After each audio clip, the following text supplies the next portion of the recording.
Today we will be studying a very important topic of pharmacology. It is a very basic topic but often ignored, which is routes of drug administration. The specific learning objectives, because for any chapter you should know the must know areas, what you have to remember, what topics are important in this chapter that you have to know. So at the end of this session, the students should be able to describe the advantages and disadvantages of oral, sublingual and rectal route of administration. Number 2, describe the advantages and disadvantages of parenteral route of administration and enumerate the examples of various topical routes of administration. For today's session, we will concentrate only on the first specific learning objective, that is the advantages and disadvantages of oral, sublingual and rectal route of administration.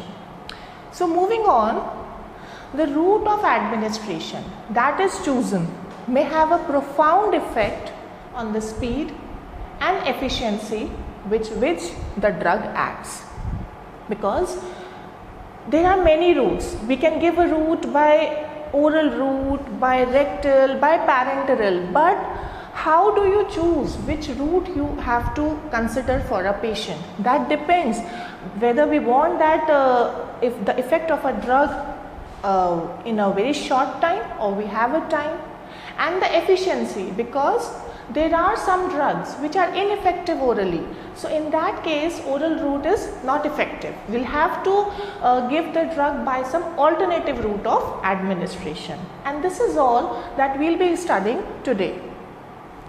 Now there are certain factors which govern the choice of route of drug administration. Number 1, the physical and chemical properties of the drug. We have studied it earlier also that lipid solubility is a must for drug to cross the cell membrane, because if a drug has to be absorbed, only then it will be acting. So if a drug is lipid soluble, if a drug is in non-ionized form, it will act rapidly. Number 2, the site of desired action, that is a local action or a generalized action. If I have a headache, I can apply an ointment on my head, but if I have a stomach ache, I cannot apply ointment on my stomach because it is generalized. I cannot access that site. So I'll have to take the drug systemically. Then the rate and extent of absorption of a drug. If a drug is absorbed in a very good form, it is very well absorbed, we can give it orally. But if it is not absorbed orally, then there is no logic in giving that drug orally. We'll have to give the drug by some alternative route of drug administration. Then number 4, effect of first pass metabolism. We'll be studying this topic in a while in detail. Then number 5, rapidity with which the response is required, whether there is an emergency condition or a routine procedure. For example, a patient comes to you with fever. He has a fever of 101 degrees with chills and rigor. He is normal, his vitals are normal, they are stable, and he just comes to you and he says that, doctor, please prescribe me a medicine. On the other hand, you have another patient who has come with a road traffic accident. He's come to the emergency. He is in an unconscious condition. Now for that patient, will you give that drug by oral route? No. For the second patient, in which we have to manage the patient as soon as possible, because we have to manage the vitals, otherwise we might lose that patient. So in that patient, in that emergency condition, oral route is not effective, because oral route takes time for the drug to act. Number 6, accuracy of dosage. That is only possible for intravenous and inhalational form. What do you mean by this? Suppose there is a patient who's come with a very high blood pressure. His systolic blood pressure is about 200 millimeters of mercury and the diastolic is about 110 millimeters of mercury. So in that case, obviously it is an emergency condition. If you do not lower the blood pressure, it might affect the vital organs. So in that case, we'll give the antihypertensive drugs by intravenous route. Now when you are giving it by intravenous route, you apply the blood pressure cuff on one arm and you give the intravenous drug by the other arm. And as the blood pressure is reduced, you can titrate the response. So accuracy of dosage is possible. Similarly for inhalational route. Inhalational route, it is usually given for general anesthetics, it is given for anti-asthmatic drugs, and as the effect occurs, we can titrate the dose with the response. And the seventh is condition of the patient. If a patient is an unconscious condition or he is having severe vomiting that even he cannot take water, so in that case you cannot give the drug by oral route. You'll have to bypass the oral route, you'll have to give the drug by some other route. Now this slide depicts the classification of various routes of drug administration. The routes of drug administration can be broadly divided into systemic and local routes. The systemic can further be divided into enteral and parenteral routes. ये चल नहीं रहा है? हाँ ठीक है. Enteral and parenteral routes. Enteral route means it involves the gastrointestinal system and it includes oral, sublingual and rectal route. While the parenteral route includes inhalational injections in the form of intravenous route, we can give by intramuscular route, subcutaneous route, intraarterial, intraarticular, intrathecal and intradermal. Besides this, a transdermal route is also considered a parenteral route. However, some books consider inhalational and transdermal as local routes of drug administration. Besides these two, local route includes also the topical route, the intranasal route, ocular drops and mucosal in the form of throat. We can apply it to the vagina, you can apply it to the mouth and to the ear. So now coming to the systemic route of drug administration, which mainly includes oral, sublingual and rectal route. Now moving on with the oral route of drug administration. Before starting with the oral route, we'll just shortly, briefly, we'll just discuss a small topic which is first pass metabolism. Well, now what is first pass metabolism? As the name suggests, it is the hepatic metabolism of a pharmacological agent when it is absorbed from the gut and delivered to the liver via the portal circulation. The greater the first pass effect, the less the agent will reach the systemic circulation when the agent is administered orally, and it is applicable only for the enteral route. It is not applicable for parenteral for obvious reasons, because for the parenteral, parenteral, we are bypassing the GIT. So first pass metabolism is not significant for parenteral route, it is significant only for the enteral route, which includes oral, sublingual and rectal route.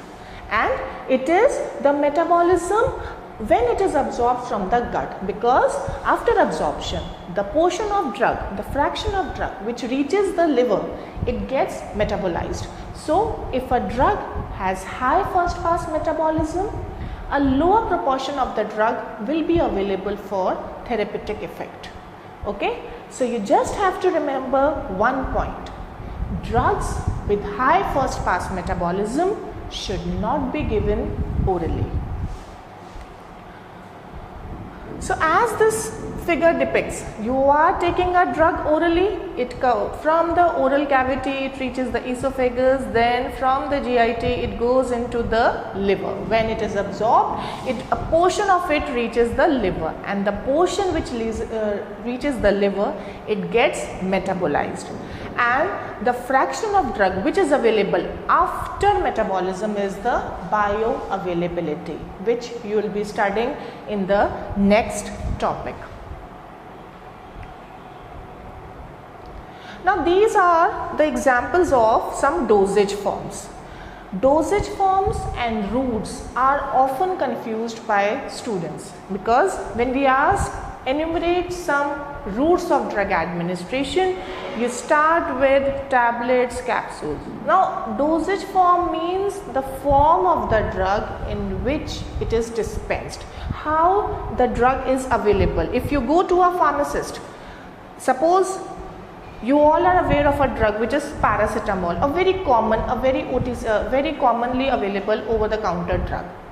Now paracetamol is a drug. It can be available in the form of syrup, it can be available in the form of tablet, capsule, injections. So all these forms are the dosage forms. Now just for your visualization, see, these are the tablets, the very commonly used dosage forms. Then these are the hard gelatin capsules. You must have seen they have a hard shell.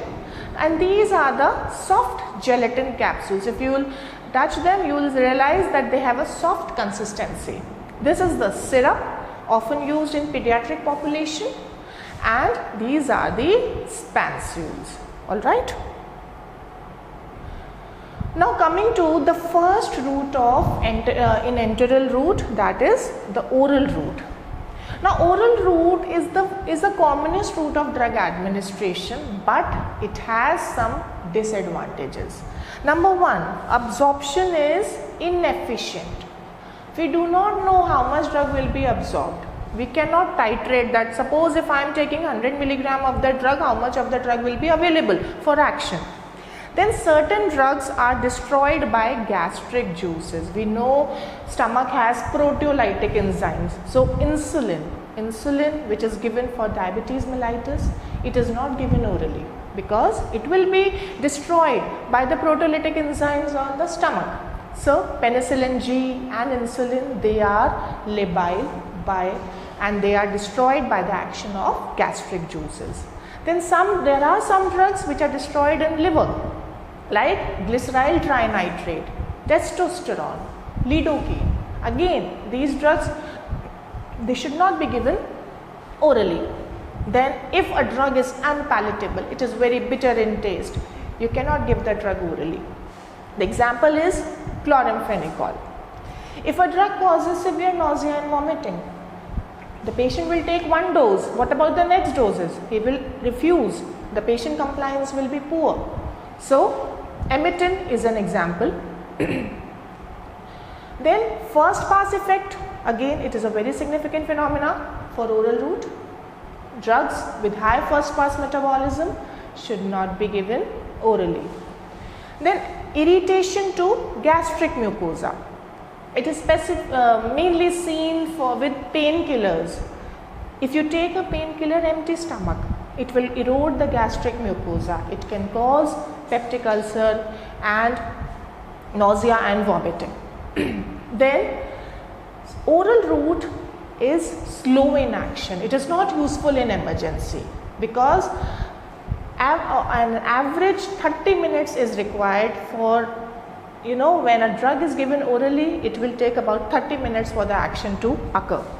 And obviously oral route is not used in unconscious, uncooperative, like children or a patient who has a mental disorder, and vomiting patients, severe vomiting. So these are the disadvantages. So when you have a question that enumerate the advantages and disadvantages, you have to enumerate all the disadvantages along with the examples.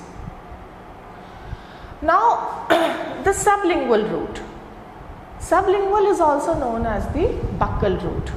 In this, the drug is placed under the tongue or crushed in the mouth and spread over the buccal mucosa. As you can see in this picture, the drug is placed under the tongue, below the tongue. Usually what we do when we take a drug by oral route, we keep the drug over the tongue and we swallow it.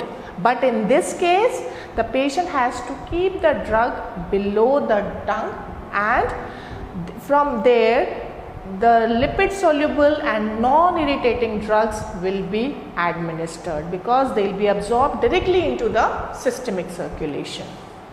After the desired effect, the shell which remains, the patient can spit it out.